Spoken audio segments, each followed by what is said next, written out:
We're watching some big calls this morning on Tesla. Shares of TSLA are on the move here pre-market. Morgan Stanley saying Tesla is presenting a buying opportunity as it approaches analyst Adam Jonas's bear case, a price target of $150. Citi, meanwhile, upgrading the stock to neutral from sell as it notes long-term competitiveness. Let's bring in Steve Sosnick, Interactive Brokers Chief Strategist for all things tech and Tesla. Steve, great to have you here with us on set. So good to be here, Brad. Good. Absolutely. So when we think about Tesla and where the stock has continued to move as a result of Musk's attention that he's placed on Twitter right now too, what do you surmise is perhaps the next, or anticipate that the next big shoe to drop is over at Tesla, and have we already seen some of the bottoms? I think we've seen a big drop. The problem is Elon Musk has always been spread very, very thin. He was already running a car company and a rocket launching company, and now he's running a social media company, and it appears pretty clear that he's spending much of his time on social media. Can you think of any other CEO who spends that much time on social media? You really can't. Now, that's a big part of his persona. That's probably what did a lot to supercharge Tesla. It's their marketing engine at Tesla. Absolutely. But it's, at some point you start to have to wonder, A, what has he done to the brand of Tesla because he's been so mercurial, and B, can he be focused on all these things at once? Can one human being do it? And I think the market is saying no. The other problem, remember also, is think about the run it had from 2020 and 2021. So we've given back a huge amount of gains in the stock, but we still have a long way from where we started just a couple of years ago.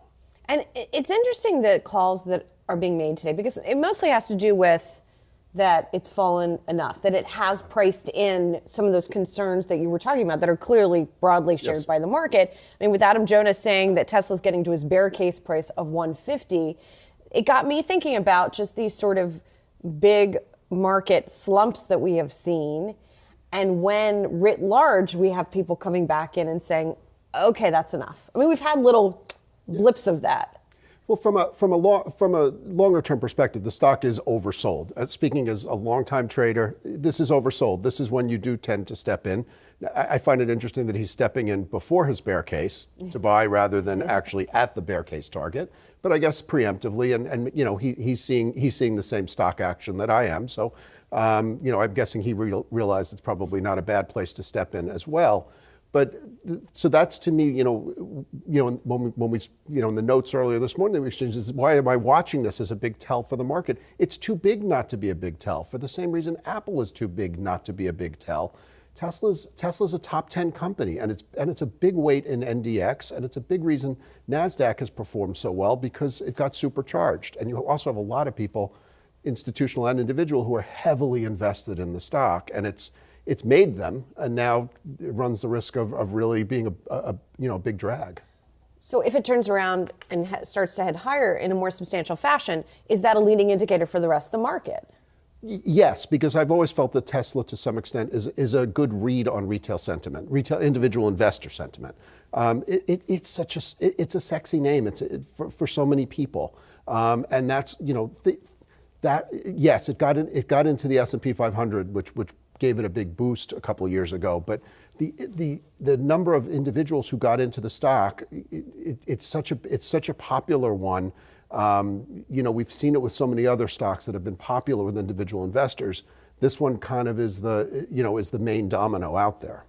Steve, you mentioned Apple, and of course Apple is always a very important stock, but is now going into year-end, is Apple the most important stock in the entire market, in large part because of what we're seeing with these China COVID cases? These China COVID cases are now starting to spike.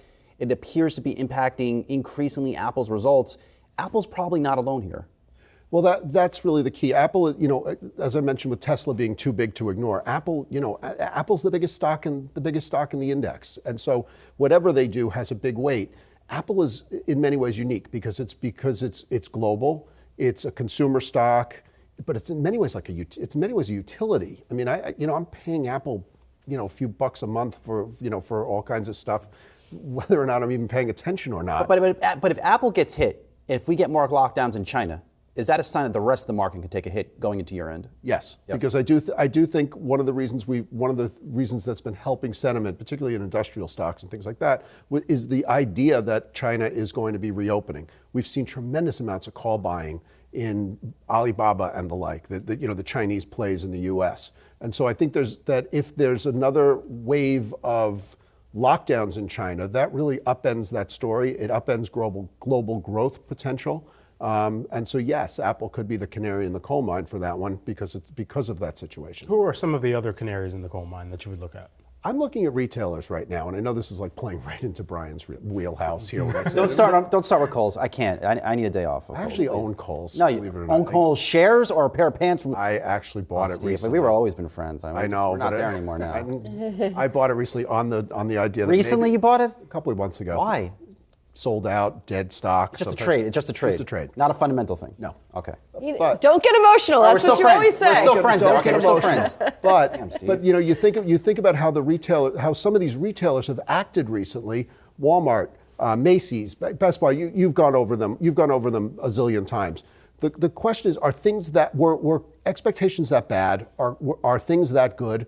And are individuals, our customers, borrowing from the future to pay for current purchases? I think a lot of Walmart's success was groceries and people moving to Walmart from Target, let's say. That can't go on indefinitely, and we're starting to see credit card usage go up. So I guess another big tell would be MasterCard, Visa. If people are borrowing to do this, to pay higher prices at these stores, that's not really sustainable. If the economy is really much better than we thought, and these are sustainable rallies, and we continue to follow through with them, then we proceed. I've always felt retail is a huge tell for the market. Consumers are still the bulk of the economy, and what do? They spend money, and retailers are one of the places they spend. Just not at Kohl's, Steve. They're not going to Kohl's. Okay. There's one area that's probably no longer a tell for what retail investors are doing, and that's crypto, right? Because of what has been happening. I don't know if you heard the discussion we were having a few moments ago. So does what has happened with FTX mean that crypto as an investing space is untrustworthy? Because Bitcoin doesn't seem to be trading as though that's the perception. I mean, it would be nothing. It would be nothing, right? It would be down even more, wouldn't it? Well, there's a lot to unpack, even in a relatively short question. I think it's interesting because the whole ecosystem is based on how can we do this without trust, trustless, and the systems are supposed to provide the trust. Well, the systems still have to they still intersect the real world at some point, and that's where the trust comes back in. It's tough to see anybody saying, over their Thanksgiving dinner saying, I think now is the time I'm going to get into crypto. You're either in it or you're not. Especially if you're an institutional adopter. Are you going to now say, geez, this is the time to really get myself into crypto, with my investment funds? No, you can't go in front of an investment committee and say that for the most part. As for why it hasn't fallen, I have two theories. Number one is that many people would like to sell, and they can't because their crypto is locked up at FTX or one of the various venues where it's frozen. Mm-hmm. So you can't raise your funds that way. Secondly, remember, crypto it's still dominated by a small cadre of whales. And Microstrategy is not selling its crypto. We know that. And wouldn't you be, if you're Microstrategy, I don't know what they're doing, but wouldn't you be incentivized to buy? Because if it falls much further, you already pretty much have negative equity on your books. Microstrategy is essentially one huge warrant on crypto. Call it 30,000 or so is where the strike price is.